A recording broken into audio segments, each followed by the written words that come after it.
I'm here at Syracuse, New York at Syracuse University, and behind me is the Hall of Languages, an iconic building. I want you to see this one. We're going to take a walk. And this building is just iconic, used in various media and shows and movies. I believe it was used for the Addams Family inspiration originally. But this building is said to have been started in August of 1871 and completed a year and 9 months later in 1873. As always, you're going to have to be the judge of that. But it sits on a hill overlooking the entire city. It's said that it was the original and only building originally for the university. And you can see that the center of this building right here sits perfectly centered on the street, just as the rest of this city and most cities are laid out perfectly. And we're going to explore this together.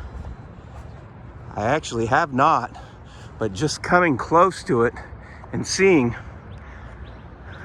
what's involved in making this, then projecting ourselves back to 1871, basically manpower and horsepower, not in the engine sense, but actual horses.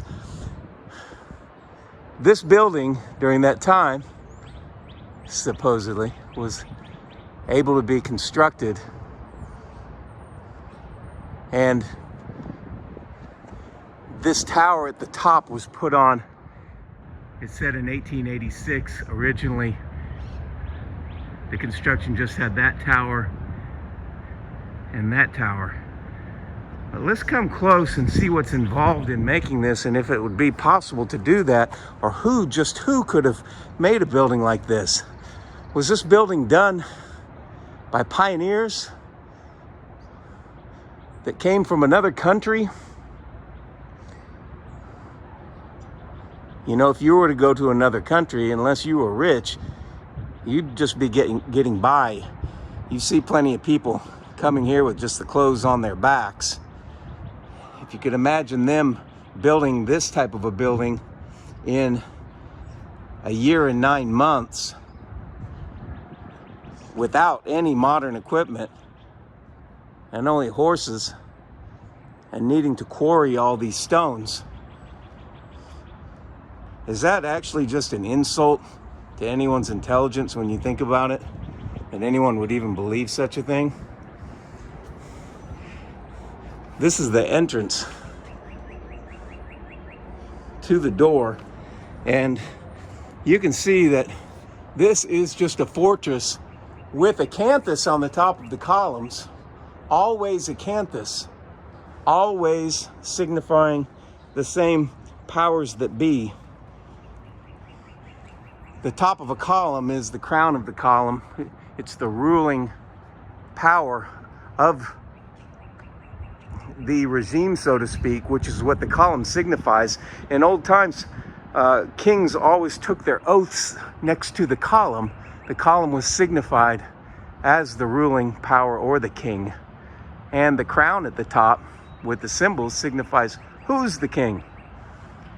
And as we've talked about in other videos, the acanthus is a plant that's very difficult to actually come across now and find, but it's on everything all over the world.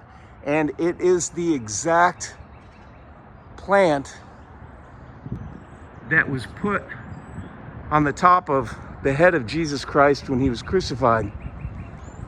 And when you go look up crown of thorns in the New Testament and go back to the original Greek, the word is acantha, A-K-A-N-T-H-A, which is that plant.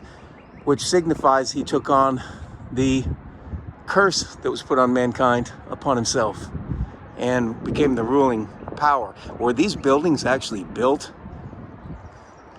by the kingdom that was ruled by him? There is a kingdom in the Bible that was prophesied to be 1,000 years that was ruled by him and his saints on this earth. And then after that, a period of deception in which Satan would be released again to go out and deceive the nations. If that would happen, the ruling power of Christ would have to retreat or not be visible, because the deception would have to be carried out. These are just going through logical processes to relate to what's in the Bible. And you have to go by the symbols on the buildings. Now look closely at these stones. You notice they scored this one with 1873. Whether or not that was done in 1873 is another matter. It looks like the stone down below goes into a different type of rock, but these almost look like poured brick. These are just massive pieces. It's at least, that's about 1 foot wide and about 8 feet long.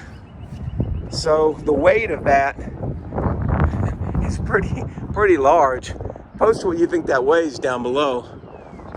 3 feet by 3 feet or a little bit over can be 4,000, 5,000, 6,000 pounds. And these just go up and up and up, but all perfectly done. They're bordered by, this building is bordered by other old world buildings, which we're going to take a look at.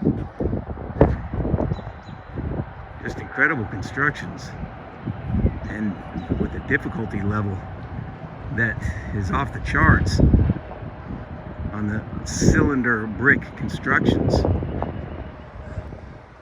But continuing with this building, it's just a fortress of stone with a slate roof and clear symbol markings of acanthus. This has a step down to get to the lower portion, or a step up.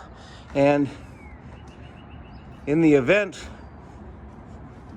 of a mud flood or a time when these were covered up, something happened that covered these up, this would have been the first floor or a much higher floor, and it went lower than that. There's always a step down or a step up but on these old buildings, but you never enter from the ground floor. The mystery of that, though, is that this is up on a hill, and the same way that these have those same markings, so do the ones in the valley.